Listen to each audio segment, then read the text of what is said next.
It was 1933. If you remember, there was a frightful depression on in our country. Millions were unemployed. In New York City, you would go through the tunnel into Gimbels from, say, the square where Gimbels begins. It goes all the way through to the Holland Tunnel. They were sleeping with the permission of the mayor. 3 and 4 deep, as far as the eye could go. There's no place to go.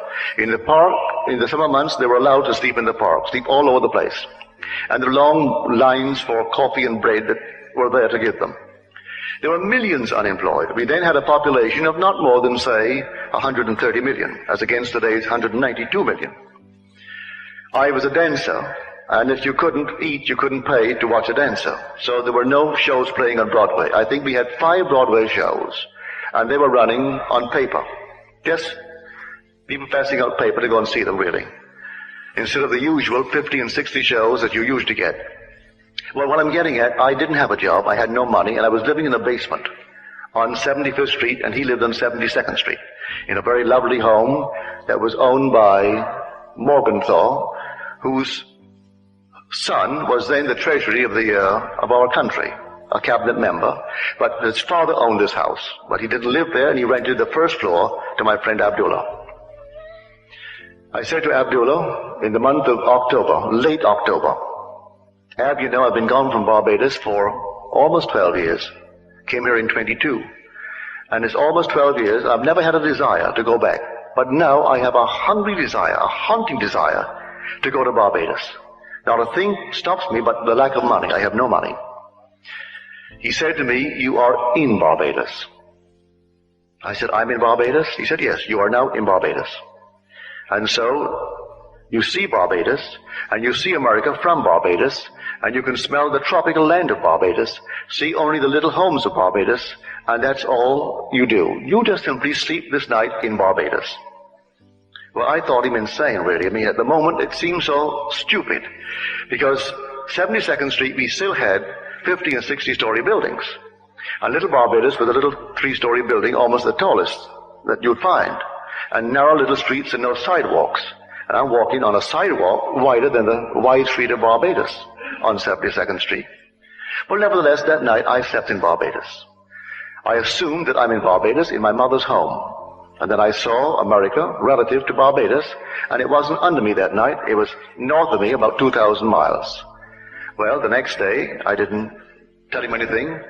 But a week later, when nothing happened, I thought I would approach him. This time we've moved into November. I said, you know, Ab, there is not a thing has happened. He wouldn't discuss it with me. He turned his back on me and went into his little library and slammed the door. About 3 times I tried to open up the discussion with my friend Ab between that moment when I first talked to him and the end. He would never discuss it. On the basis, how can he discuss with me how I am going to Barbados when I am already in Barbados? That's stupid to discuss how I'm going to go when I am in Barbados. And if I am faithful to my assumption, I can't discuss the how. I'm already there. Well, this went on the morning of the 4th day of December. There's no job, no place to go, and the last boat that will get me there by Christmas is going to sail on the 6th. Under my door is a little letter from my brother Victor. And he said, as a family, we were never around the table at Christmas together. That Cecil, that is my oldest brother, he left home before the last was born. Because we have a large family, there's an interval of 8 years between my sister, Daphne, who was the 8th child, and then my brother, Joe. Well, in that interval, my brother Cecil went off to Demerara. So, never as a family were we ever together at Christmas. So in the letter, he justifies why he's asked me to come. He said, I know you don't have a job, and there's no excuse for not coming. And so I'm enclosing a draft for $50. You may need a shirt, a pair of shoes, socks, or something. And I've notified the Furnace Whitty line that you will come for a ticket. So the ticket is waiting for you at the Furnace line. Well, I was so excited, I rushed on down to the Furnace line, and I gave them my letter. They said, yes, we have a message here from your family in Barbados. We'll give you a ticket, but we haven't any first-class tickets left. You can go third class and use the facilities of the first, but you have to sleep third class. until you hit the island of St. Thomas. When you hit St. Thomas, someone disembarks, then you may take a first-class bunk. I said, I'll take it. I rushed right up to Abdullah. And I said, Ab, I have my ticket for Barbados, but I have to go third class. I am all elated and happy about it. He said, who told you that you're going to Barbados? And who told you that you went to Barbados third class? You went to Barbados and you went first class. Would say no more. He isn't even happy that I'm going to Barbados now. So I went down on the morning of the 6th day of December with my third class ticket. Went up to the desk as they're checking in the passengers, and I put my ticket forward. He said, I've got good news for you, Mr. Goddard. Someone has cancelled, and you're going first class. And I went first class, all the way down to Barbados. 10 days down, 10 days back, with 3 heavenly months in Barbados. So all that I did, I tried to the best of my ability with his, I would call almost insolence. He was rude. But he taught me by his rudeness that I cannot discuss how if I am doing what I'm supposed to do. He tells me right away, you are in Barbados. Like someone comes to you now, and you would apply this principle towards their request, and they say, oh, I would love to be happily married. And you say to her or him, you are now happily married. They look at you as though you're insane. But that's exactly what you're supposed to do. You are now happily married. Well, if I am now happily married and I'm a lady, I would instantly begin to feel that ring there in my imagination. And I let others see that I have my ring, for that would imply I'm happily married if it's a wedding ring. And so if I don't wear it from then on, I'm not doing what I'm supposed to do.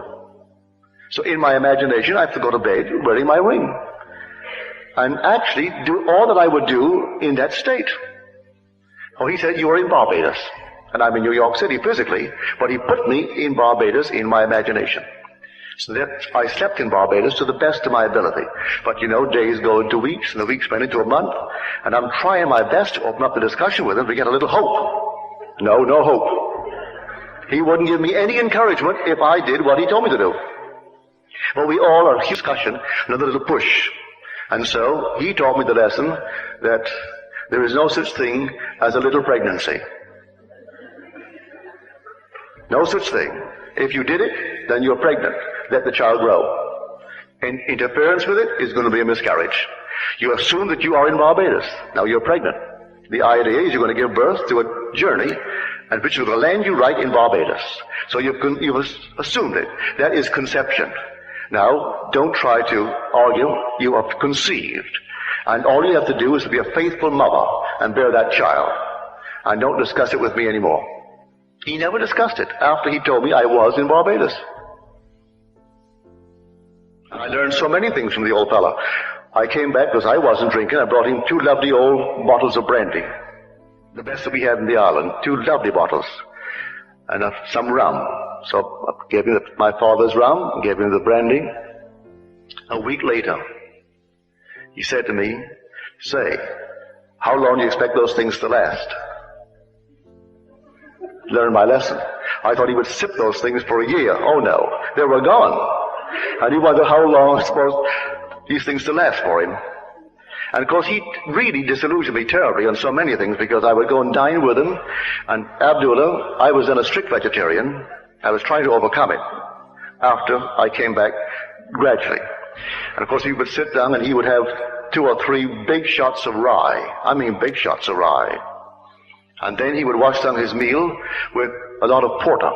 Or it wasn't beer, it was ale. And then he would, at the end, like Churchill, a huge big bowl of ice cream. I said, Ab, how can you do that? Oh, he said, you couldn't do it. It'll poison you because you have quibbles. Don't you know that God made everything? Everything is God. You will see he made something and not the rest? No, God made everything. And he'll send me back to the Bible. Go back to the Bible and read the book of Acts. And Peter couldn't eat the unclean thing. And then the Lord said, slay and eat. For that which I have cleansed, I have cleansed. Then a sheet came down filled with all manner of animals and food. And the voice said to Peter, slay and eat. For that which I have cleansed, I have cleansed. So he said, you have quibbles, Neville. With any of your quibbles, it'll poison you. But he would sit down and polish off this enormous meal and wash it down with ale, precede it with 3 shots of rye. And here was a man truly of the Spirit.